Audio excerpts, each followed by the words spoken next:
감사합니다. 이 시간 우리 같이 은혜 받을 말씀은 지난주에 이어서 스가랴서 4장 7절 말씀에서 9절 말씀까지 봉독하겠습니다.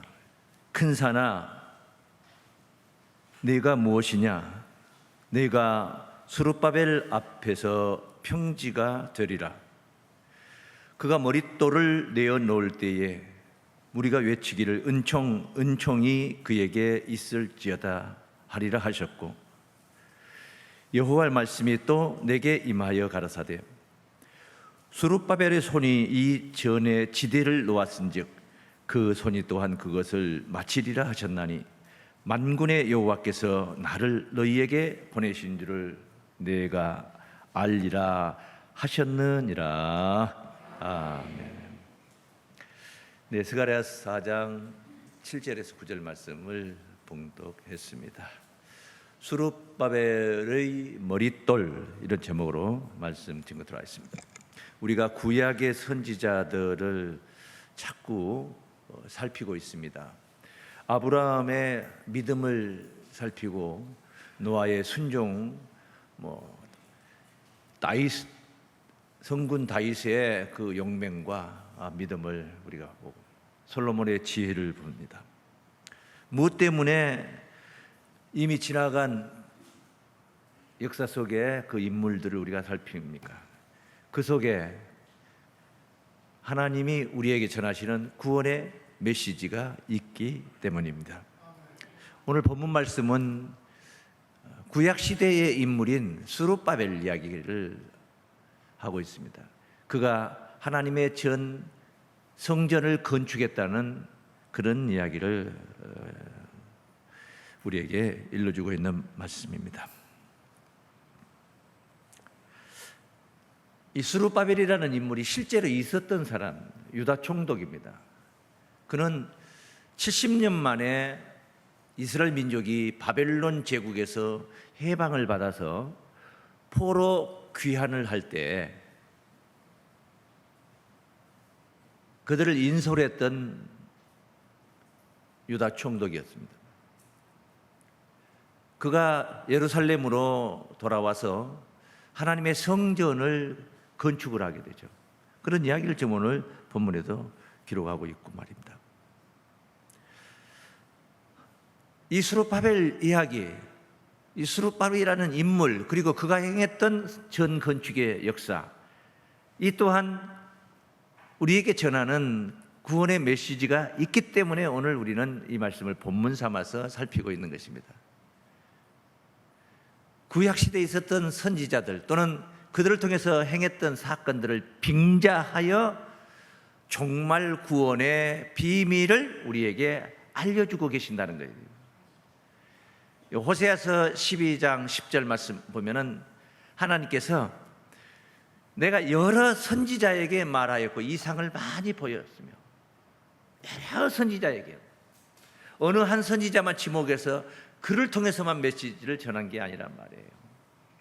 그리고 이상을 많이 보였으며 선지자들을 빙자하여 비유를 베풀었느라. 선지자들을 빙자하여 우리에게 전하시는 구원의 메시지를, 비유를 베풀었다는 이야기인 것입니다. 그래서 그 선지자들에 관한 이야기를 살피면서 오늘 현실 속에 있는 우리들의 구원의 길을 빨리 찾아야 되는 거예요. 하나님은 이걸 원하시고 이런 말씀을 성경에 기록해 놓고 우리로 하여금 이런 말씀을 살피게 하고 계시는 것입니다. 종말 구원의 비밀이다. 자, 스룹바벨이 이스라엘 백성들을 인도로 했다. 고국으로 데려갔다. 바벨론이 무너지니까, 바벨론 제국이 무너지니까 거기서 해방받아서 돌아오게 된 거예요.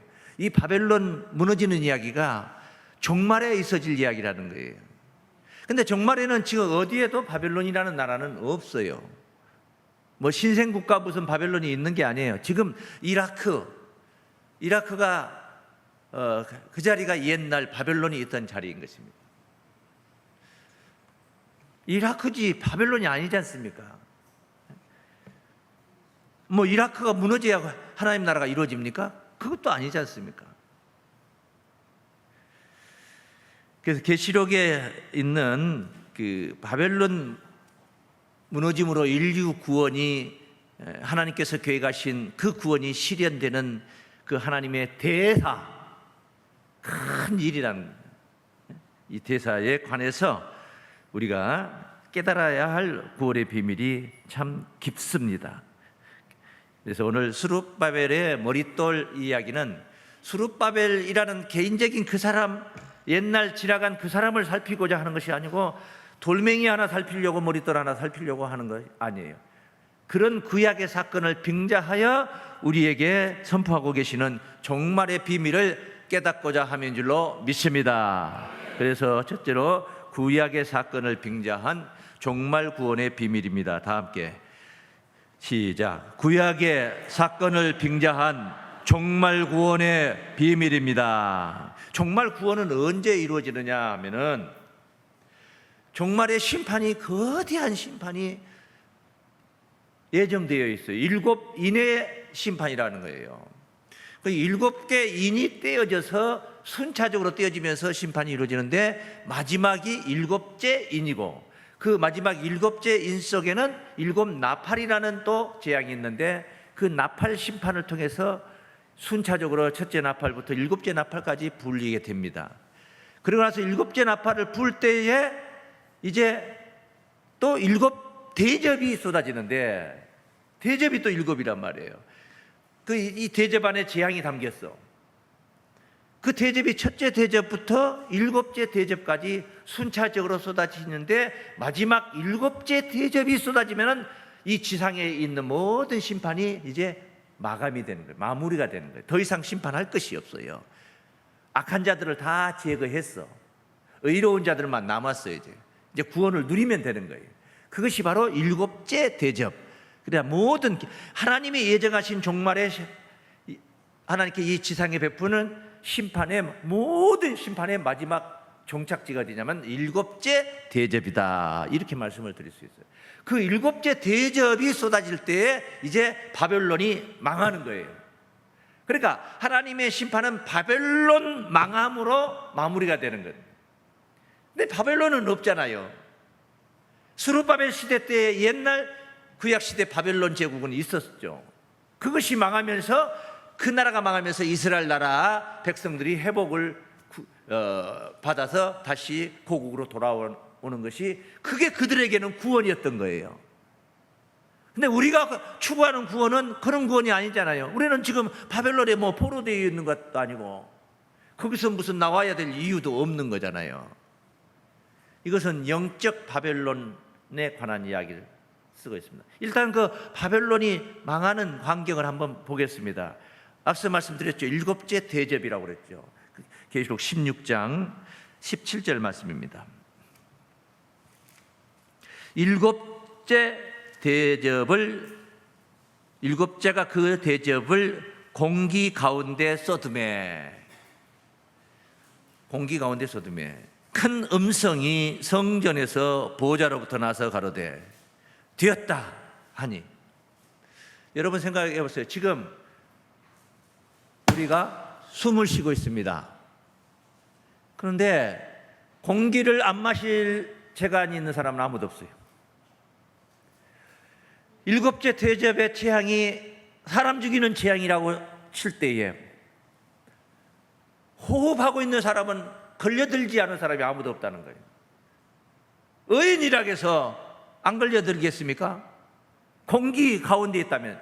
우리는 뭐 여러분은 어떤지 모르겠습니다. 저는 아침마다 일어나면은 오늘 공기질 그리고 오늘 날씨 스마트폰을 켜서 그걸 누릅니다. 애플리케이션 파일 누르면은 오늘 공기가 화면에 나오죠. 아주 파란색으로 나올 때가 있어요. 매우 좋음, 아주 좋음, 마음껏 공기를 마시세요.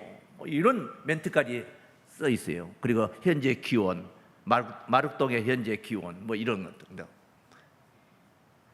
그런데 좀 안 좋으면은 이제 서서히 황토색, 노란색, 황토색, 빨간색, 그 다음에 회색, 그 다음에 아주 시커먼 검정색이 있는. 오늘 공기가 매우 탁하니까 밖에 외출을 삼가하십시오. 그럼 뭐 예수 잘 믿는 사람은 그래도 나가도 상관없습니까? 이거는 이제 영적인 공기를 생각해야 되는 거예요. 영적인 공기. 이 다 비유의 말씀들이거든요. 무엇은 대접이라는 것은 실제 대접이 아니고 영적인 것이라 하고 공기는 육적인 것이라고 하면 그런 말이 짝이 안 맞잖아요. 아구가 안 맞잖아요. 그거 한 세트가 아니잖아요. 영적인 공기. 자, 이런 것은 이제 이런 본문을 잡고 제가 깊이 살펴야 될 말씀드리고, 오늘은 주제가 다른 거니까 바벨론 망하는 것만 보는 겁니다. 성전에서 보좌로부터 나서 가로되 음성이 나요 되었다 하니 번개와 음성들과 내성이 있고 또 큰 지진이 있어 어찌 큰지 사람이 땅에 있어 오므로 이같이 큰 지진이 없더라. 큰 성이, 아주 성이 큰 성이야. 세계상이 제일 큰 성입니다. 세 갈래로 갈라지고 만국의 성들도 무너지니 큰 성 바벨론이, 이 무너진다는 큰 성이 바로 바벨론이에요. 큰 성 바벨론이 하나님 앞에 기어가신 바 되어 그의 맹렬한 진노의 포도주 잔을 받으매, 이렇게 해서 큰 성 바벨론이 무너지는 거예요. 지금 큰 성이 무너진다 이 말은 바벨론 성이 무너지는 이야기를 하거든요. 바벨론 성 무너진 이야기는 여기 일곱째가 천사가 대접을 쏟으며 일곱째 대접 쏟을 때 16장 17절부터 시작이 돼서 17장 전장에 걸쳐서 바벨론 무너지는 이야기를 쓰고 18장 전장에 걸쳐서 바벨론 무너지는 이야기를 쓰고요. 그러니까 바벨론 무너지는 이야기가 이렇게 중요한 이야기라는 거예요. 이 큰 성 바벨론이 일곱째 대접 하나님의 마지막 심판 베풀 때에 무너진다. 무너져야지 인류 구원이 실현이 되는 거예요. 성취가 되는 거예요. 이 바벨론을 17장으로 와보면 음녀로 표현했어요. 현숙한 여인으로 표현하지 않고 음녀로 표현했어요. 음녀, 못된 여자네. 17장 1절에 한번 가봅니다. 그 음녀가 사랑받는다고 써있는지 뭐라고 써있는지 한번 봅니다. 또 일곱 대접을 가진 일곱 천사 중 하나가 와서 내게 말하여 가로되 이리 오라. 많은 물 위에 앉은 큰 음녀에 받을 심판을 네게 보이리라. 음녀가 심판을 받는다. 그 뒤에 땅의 임금들도 그로 더불어 음행하였고 땅에 거하는 자들도 그 음행의 포도주에 취하였다 하고, 그러니까 이 음녀를 통해서 땅의 많은 임금들이 다 그 음행의 포도주에 취하였어요. 그러니까 이 자체가 영적인 말이란 말이에요. 비유의 말씀이요. 어떤 한 여자, 간음한 여자, 음탕한 여자를 얘기한 게 아니에요. 바벨론 성을 음녀로 비유하고 있는 거예요. 지금요. 그 비유하고 있다는 말씀을 어디서 볼 수 있냐면은 17장 5절 말씀 봅니다. 계속 음녀 이야기를 써요. 그 이마에, 그 음녀의 이마에 이름이 기록되었으니 비밀이라 하고 나서 큰 무엇이라? 바벨론이라. 땅의 음녀들과 가증한 것들의 어미라 하였더라. 그래요. 가증한 것들의 뭐요? 어미. 땅의 음녀들. 음행이라는 것은 뭐요? 내 남편을 안 만나고 다른 남자를 만나고 다니면 음행을 한다. 음녀라고 이렇게 할 수 있겠죠. 야고보서 4장 4절로 증거된 말씀에 간음하는 여자들이요, 세상과 벗된 것이 하나님의 원수임을 알지 못하느니요. 하나님의 입장에서는 이 남자 저 남자 만나고 다니는 음녀보다도 하나님 말고 세상과 친구가 되어 있고 벗이 되어 있어서 세상과 짝이 되어 있는 상태의 신앙을 음녀라고 하는 거예요. 나 외에 다른 신을 섬기지 말라 했는데 다른 신을 섬기면 그게 음행인 거예요. 오늘 예배드리고 여러분이 또 절간에 가가지고 30배 50배 한다 하고 하면은 그 음행을 하는 거예요. 영적으로 볼 때. 근데 이 바벨론이 가증한 것들의 어미라는 거예요. 음녀의 어미. 이 음녀를 통해서, 바벨론을 통해서 다 가증한 것들이 나오는 거예요. 그냥 좋은 말은 어머님이라고 안 쓰고 어미라고 해요. 지 애미가 그러니까 그 딸이 또 그러지. 이렇게. 예? 그래서 바벨론 이제 무너지는 광경을 보면 더 여실히 이제 우리가 그 바벨론의 실체를 읽을 수가 있습니다. 이렇게 기록된 것을 우리가 보는 건 미리 앞서 가서 보는 거지, 실제 이것이 이루어진 것을 보는 게 아니에요. 앞으로 이루어질 것을 보는 거예요. 예언서니까 18장으로 가봅니다. 18장 1절입니다. 이 일 후에 다른 천사가 하늘에서 내려오는 것을 보니 큰 권세를 가졌는데 그 영광으로 땅이 환하여지더라. 야, 이 뭐 땅이 환하여진다, 좋아진다 하는 이야기거든요. 상황이 좋아진다. 무슨 어떤 일이 있나 봅니다. 좋아질 상황이 오는 거예요. 그렇게 봅니다. 힘센 음성으로 외쳐 가로되 무너졌도다, 무너졌도다.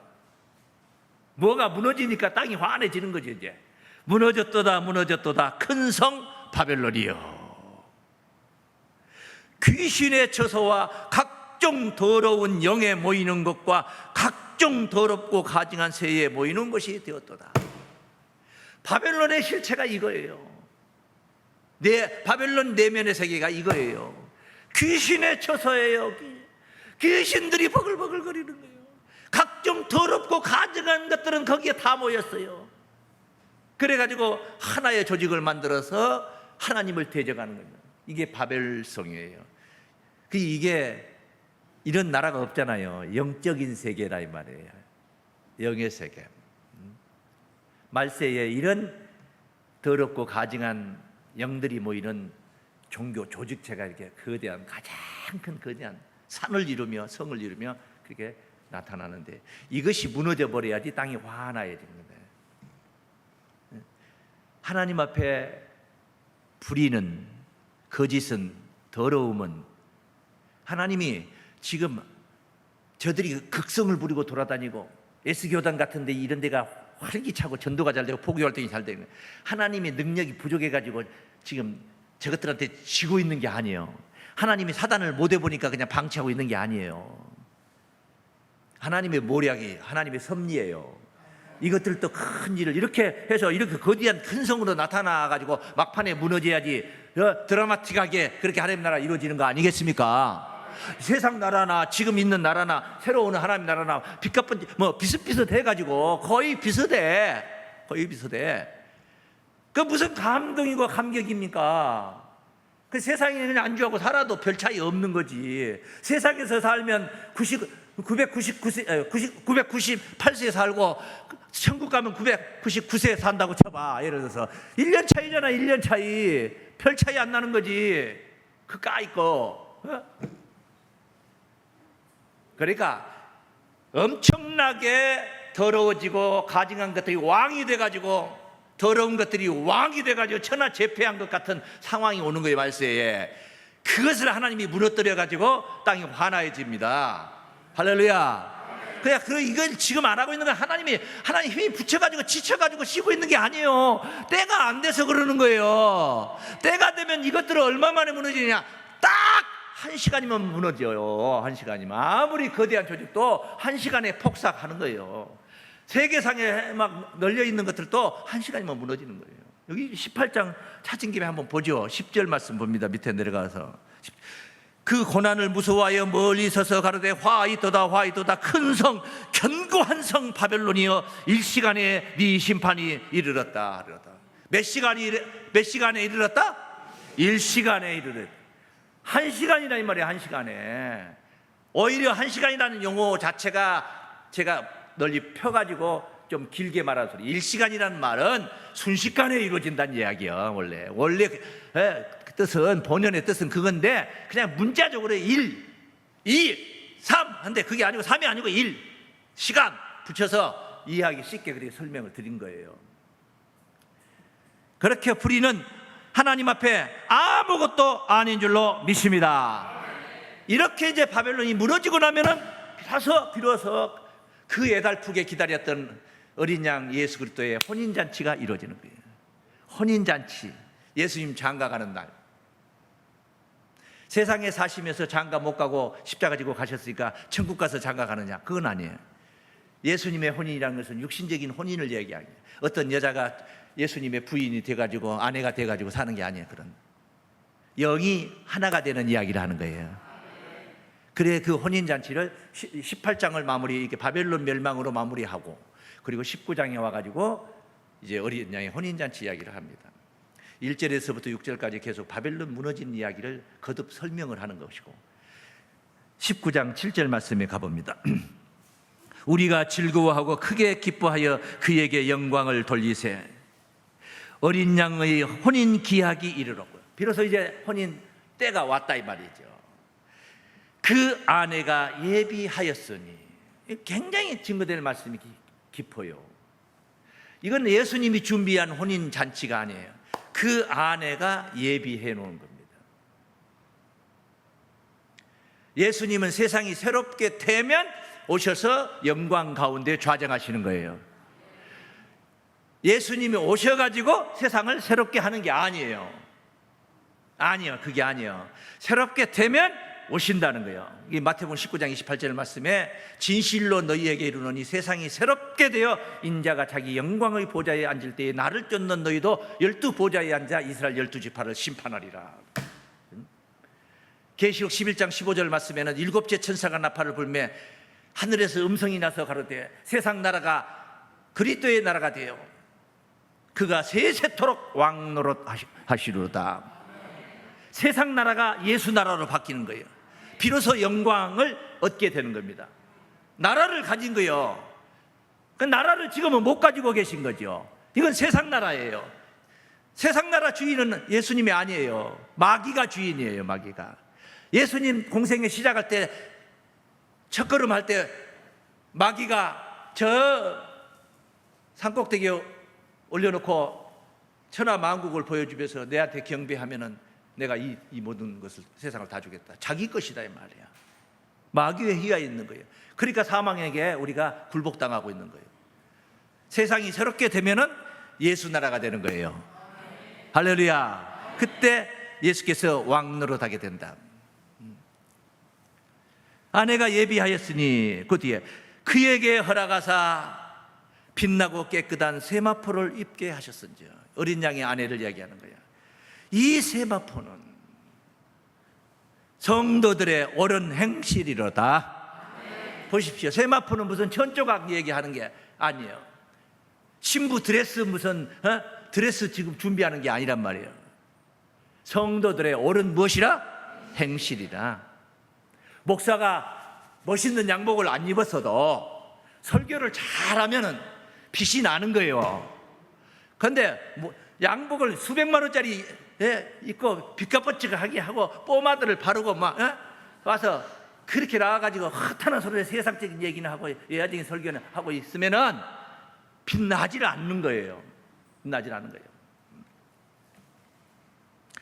어린 양의 혼인잔치가 있어요. 영적인 얘기잖아요. 보니까 세마포 자체가 수많은 사람들의 옳은 행실을 얘기하는 거니까 나도 너도 그도 이 세마포의 일원으로 다 들어가야 되는 거예요. 이게 천국에 입성하는 겁니다. 할렐루야. 기름 준비해서 초청받은 하나님의 사람들이 되어야 될 줄로 믿습니다. 그 뒤에 보면은 천사가 내게 말하기를 가라. 어린 양의 혼인잔치에 청함을 입은 자들이 복이 있도다. 청함을 입은 자들이 복이 있도다. 청함 받은 자들이 어린 양의 혼인잔치에.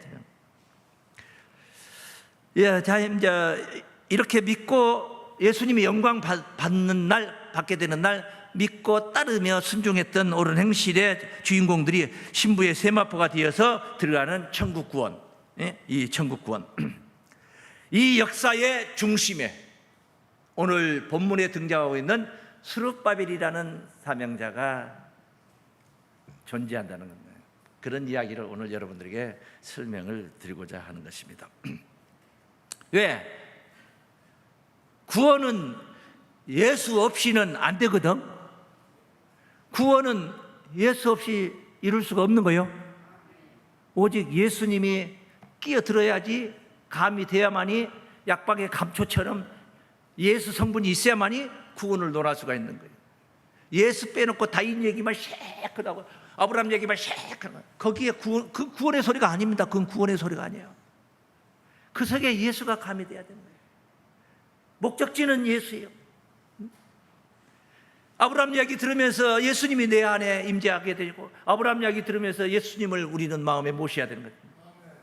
네? 그런 삶을 살아야 됩니다. 할렐루야. 예수를 증거해야 되기 때문에 구원은 목회자 입장에서 예수를 증거해야 된단 말이에요. 그 스룹바벨 얘기하면서도 예수가 증거되기 때문에, 스룹바벨 속에 예수 얘기가 있기 때문에 제가 오늘 본문을 여기 잡아서 이야기하는 거예요. 스룹바벨 이야기만 하고 예수는 여기 흔적도 없다면 오늘 본문 잡아서 이렇게 할 얘기가 아니란 말이에요. 비단 오늘 본문뿐만 아니라 어떤 말씀이든지 다 매주마다 듣는 말씀, 모든 말씀들이 다 거기에 있어야 되는 거예요. 맥은 그렇게 진행이 돼야 된다. 그래서 스룹바벨 답을 먼저 드리면은, 스룹바벨이 머릿돌을 내어 놓는다는 이제 말씀이 7절 오늘 본문 서두에 있었는데, 이 머릿돌이 누구냐면 예수님이셔요. 그래서 머릿돌 예수 그리스도를 증거하는 사명입니다. 스룹바벨의 머릿돌이라는 제목을 가지고 두 번째 여러분들에게 심어드리고 싶은 주제, 머릿돌 예수 그리스도를 증거하는 사명입니다. 다 함께 시작. 머릿돌 예수 그리스도를 증거하는 사명입니다. 우리가 지난 시간에 이런 말씀 들었죠. 순금등대의 비밀이라는 제목으로. 그 순금등대의 비밀을 보고 선지자가 이것들이 무엇이냐고 물어보니까 네가 이것이 무엇인지 알지 못하나, 내가 알지 못하나이다 가르쳐줬죠. 스룹바벨에게 하신 말씀이 이러하니라. 이 순금등대의 비밀은 스룹바벨에게 했던 말씀이다. 그런데 이것은 힘으로 되는 것도 아니고 능으로 되는 것도 아니고 오직 나의 신으로, 하나님의 신으로만 되느니라. 하나님이 세워주어야만이 가능한 사명이다. 그래서 위에 주발이, 순금등대의 주발이 위에가 있었던 거예요. 위에 위로부터 기름을 받아가지고 내리는 거예요. 그래서 맨 꼭대기 등잔 옆에는 7관이 있다고 합니다.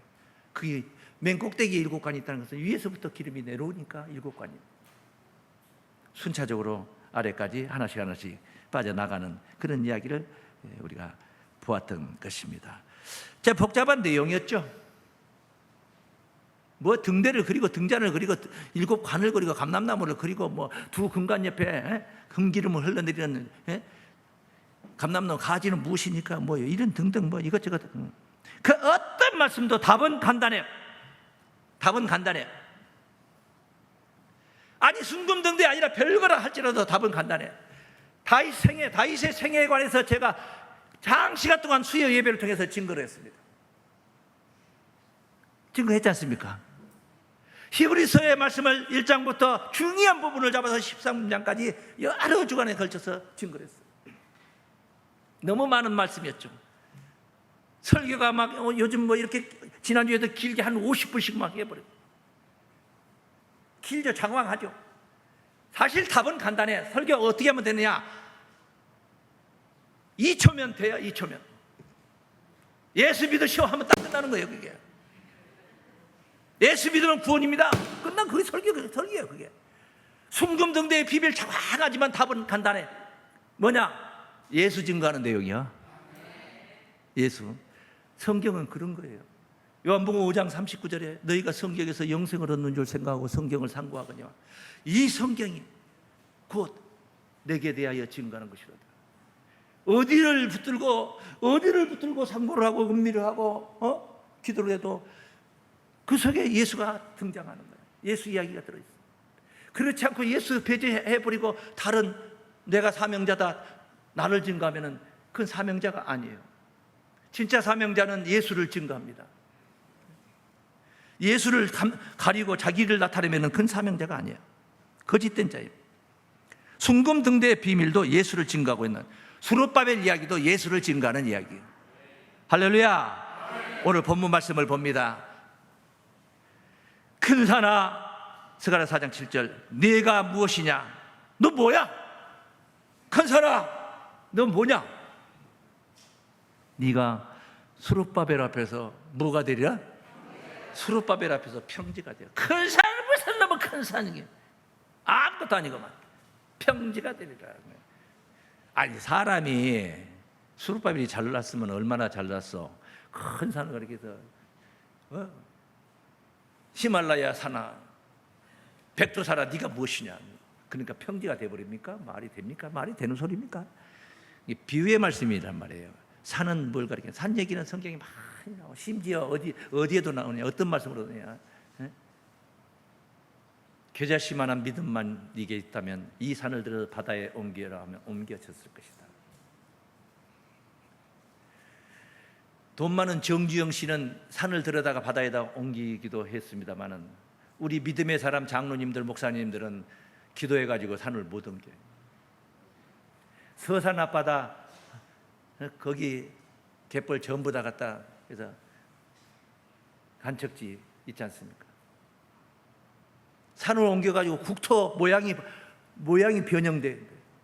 지금 새만금 여기도 말입니다. 그 방조대 거기도 마찬가지. 나라 형태가 바뀌어, 지도가 바뀌어요. 지도가 바뀌어. 그 믿음으로 한 겁니까? 기독교인들이 1,000만 명이니까 한국에 1,000만 명이면 한마디 하면은 무슨 소리요? 천만의 소리요. 천만의 소리요. 천만의 소리. 예, 기독교인들이 기도해봤자 천만의 소리입니다. 안 된다는 거예요. 영적인 이야기예요. 영적인 이야기. 하나만 보죠. 뭐 산 이야기하면은 다음에 또 제가 증거할 것도 있고 그러니까 그때 또 드려야 될 것도 있는데 지금 다 해버리면 그때 또 싱거워져 버리니까. 미가서 6장 1절 말씀을 보겠습니다. 너희는 여호와의 말씀을 들을지어다. 내게 이르시기를 너는 일어나서 산 앞에서 쟁변하여 작은 산으로 네 목소리를 듣게 하라 하셨나니 너희 산들과 견고한 지대들아 너희는 여호와의 쟁변을 들으라. 여호와께서 자기 백성과 쟁변하며 이스라엘과 변론하실 것이라. 산 앞에서 쟁변한다는 게 실제 산하고 쟁변하는 게 아니라 이스라엘과 쟁변한다. 자기 백성과 변론한다. 육신의 산이 아닌 줄로 믿습니다. 종교 조직체를 가리킨 거예요. 비단 종교 조직체만 산이라고 하지 않아요. 어떤 모임이든 간에 모든 모임은 산의 형체를, 피라미드, 산의 형체를 가지고 있어요. 거꾸로 가분수 형체를 가진 조직은 없어요. 그러면 망하는 겁니다. 대통령은 5,200만 명이고 백성은 한 명밖에 없다고 해봐요. 예? 나라가 어떻게 운영이 되겠습니까? 세금 내는 사람은 한 명밖에 없는데 봉급받아 1년에 억대의 연봉을 받는 사람은 5,200만 명이라고 생각해봐요. 나라가 어떻게 운영이 됩니까? 교회 목사님들은, 우리 교회 목사님은 1,000명이 넘고 성도는 한 명밖에 없다고 생각해봐요. 거꾸로 되어 있다고 생각해봐요. 이 조직이 무너지는 겁니다. 이렇게 지탱이 안 되는 거예요. 그런데 반대이기 때문에 아주 튼튼하죠. 산은 종교 조직체를 가리켜 나중에 더 심도 있게 살필 것입니다. 스룹바벨 앞에서 평지가 되는 큰 산이 큰 산 이야기 에레미야 50장 51장에 아주 잘 증거되어 있는 바벨론으로 증거된 말씀들이 있는데 시간 관계상 제가 생략하고 나중 기회에 증거를 하도록 하겠습니다. 허탄한 교리들은 다 무너지게 되어 있습니다. 스룹바벨 앞에서 다 무너지는 거예요. 기반이 튼튼하지 않기 때문에 무너져. 그 왜 무너지느냐? 그가 머릿돌을 내어놓기 때문인 줄로 믿습니다. 머릿돌을. 그 뒤에 말씀 있잖아요. 그가 7절 말씀에 머릿돌을 내어놓을 때 무리가 외치기를 은총이 그에게 있을지어다 하리라 하셨고, 은총이 우리 교회에 은총 있는 분 한 분 계십니다만은 그분은 은총이 하나예요. 은평이하고 은총이니까 이제 여기는 은총이 둘이잖아요. 은총이 그에게 있어. 다 인정한다 이 말이죠. 하나님께서 함께하고 계시다는 것을 다 인정한다는 거죠. 왜? 그가 머릿돌을 내어놓기 때문에 그래요. 머릿돌이 그렇게 중요한 거예요. 머릿돌은 어디서 쓰는 겁니까? 집 지을 때 쓰는 거예요. 준공검사. 그 머릿돌에다가 몇 월 며칠 날 준공한 거, 건축자는 누구고 건축주는 누구고 이 기록을 간략하게 딱 써서 가장 중요한 자리에 딱 붙여놓는 게 머릿돌이에요. 예수 없는 집은 하나님이 원하는 집이 아닙니다. 하나님이 여러분도 집이에요. 여러분도 지금 집을 짓고 있는 거예요. 신앙의 집을 짓는 거예요. 그죠? 근데 신앙의 집을 짓는데 거기에 예수가 없어. 그 준공필 안 돼. 준공필 하려면은 예수가 계셔야 돼. 그 이야기야. 그가 머릿돌을 내어놓을 때 은총이 그에게 있을지어다. 이 머릿돌 이야기를 씁니다. 예수가 이렇게 귀한 분인 줄을 유대인들은 눈앞에서 보고도 발길질하고 그를 십자가에 못 박아 죽여버렸어요. 내 팽개쳐 버린 거다. 사도행전 4장 11절 말씀입니다. 사도행전 4장 11절. 이 예수는 너희 건축자들의 버린 돌로서 집 모퉁이의 머릿돌이 되었느니라. 할렐루야. 머릿돌은 예수가 머릿돌이신 줄로 믿습니다. 예수 외에 12절에 보면 예수 외에 다른 이로 구원을 얻을 수 없나니 천하 인간의 구원을 얻을 만한 다른 이름을 우리에게 주신 일이 없습니다. 오직 예수만이 머릿돌이고 예수만이 머리가 되신 분이요, 예수만이 구원의 이름이신 줄로 믿습니다. 그러므로 스룹바벨이 머릿돌을 내어놓는다 이 말은 무슨 이야기입니까? 예수를 내놓는다 이 말.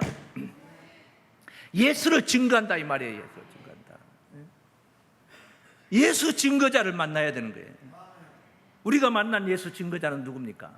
우리가 만난 예수 증거자는 요한복음 15장 26절 말씀 보면 보혜사 곧 아버지께로서 나오시는 진리의 성령이 오실 때에 그가 나를 증거하실 것이요. 보혜사 진리의 성령이 예수 증거자이신 줄로 믿습니다. 진리의 성령의 역사가 영적 스룹바벨의 역사다 이 말이네요. 스룹바벨이 머릿돌을 내놓는다. 진리의 성령이 예수를 증거한다. 이게 같은 맥락의 말씀이에요.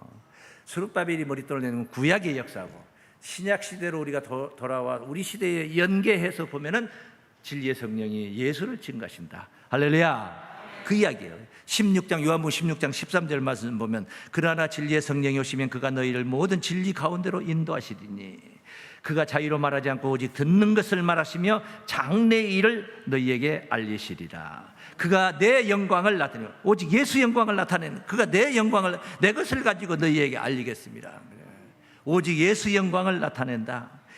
스룹바벨이 전 건축하는 것은 내가 인솔에서 와서 내가 지었으니까 내 집이다, 내 궁궐이다 하는 게 아니라 하나님의 집을 건축한 거예요. 구약시대 스룹바벨 말입니다. 하나님의 집을 건축한 거예요.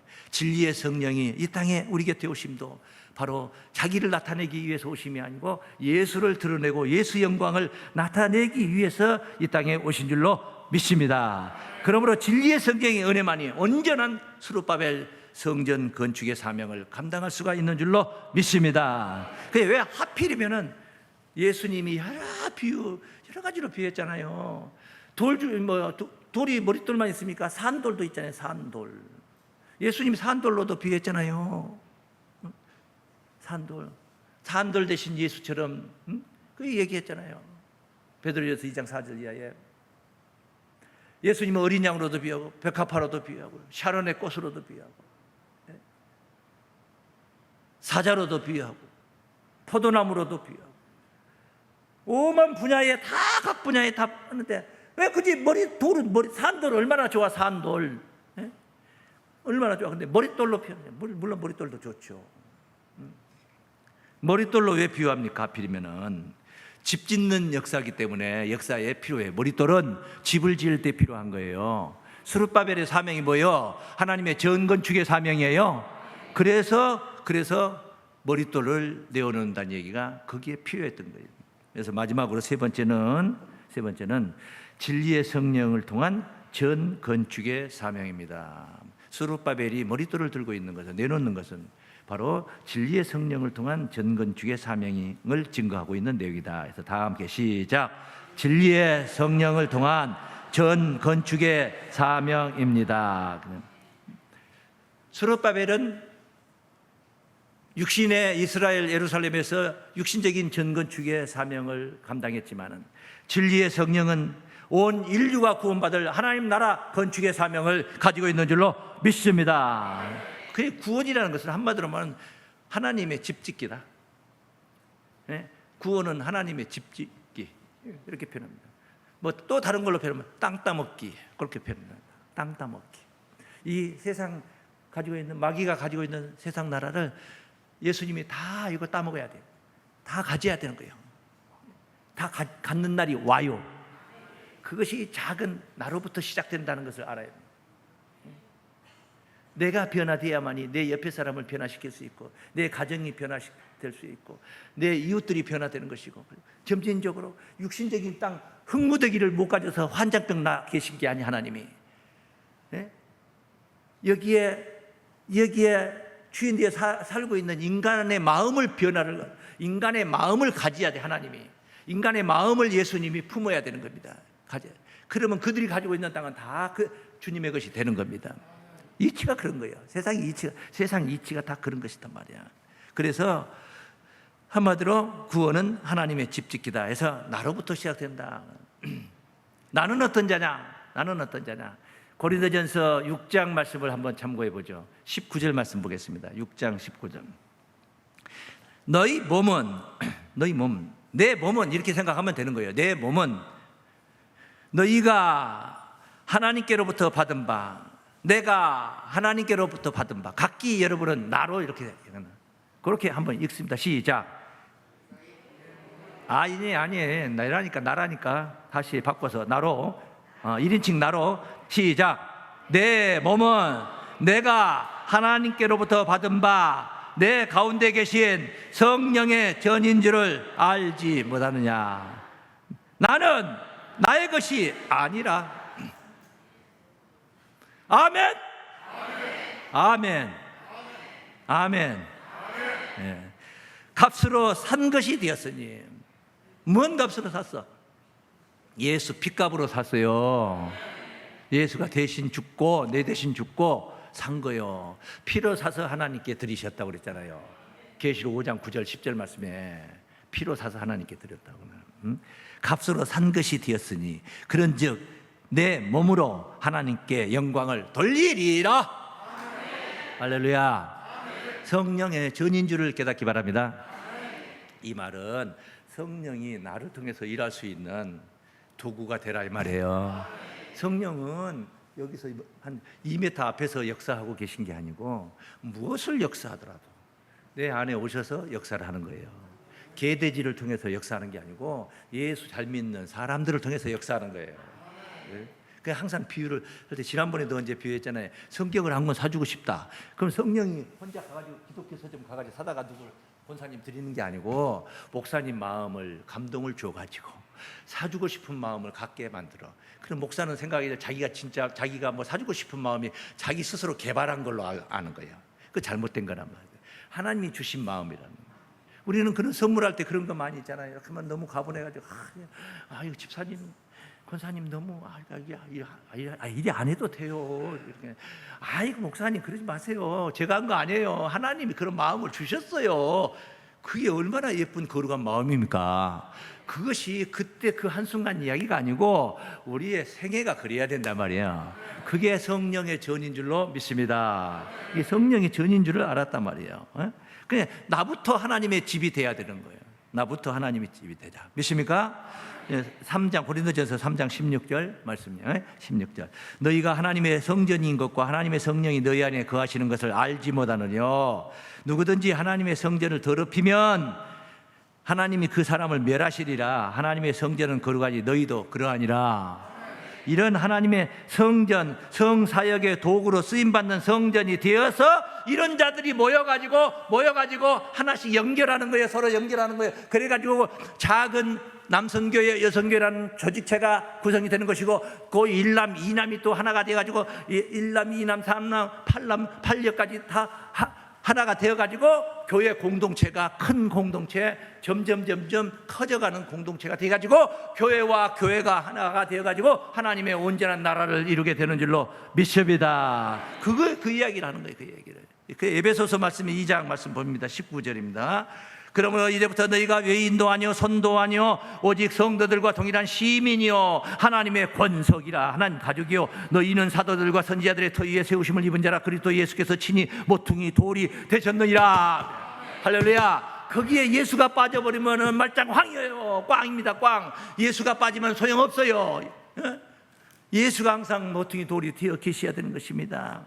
그 안에서 건물마다 서로 연결하여 주 안에서 성전이 되어가고, 할렐루야. 건물마다 연결하여 나라는 집의 건물과 너라는 집의 건물이 연결하고, 그리고 이 공동체 저 공동체가 연결이 돼가지고 그래서 그렇게 성령 안에서 하나님이 거하실 처소가 되기 위하여 예수 안에서 함께 지어져 가는 줄로 믿습니다.